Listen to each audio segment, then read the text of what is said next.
محمد وعلى آل محمد كما صليت على إبراهيم وعلى آل إبراهيم إنك حميد مجيد.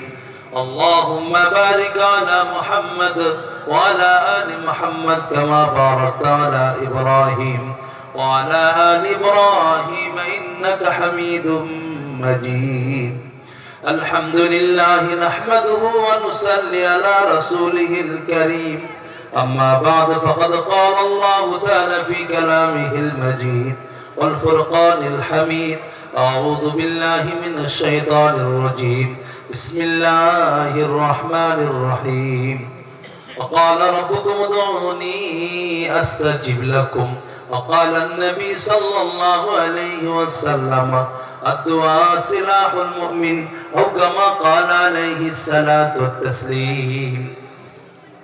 প্রশংসা মাত্র সে আল্লাহর, যিনি আমাদেরকে বড় ভালোবেসে একটা বড় বরকতময় মজলিস, যেখানে কোরআনের হাফিজদের মাথায় দস্তারবন্দির ফজিলত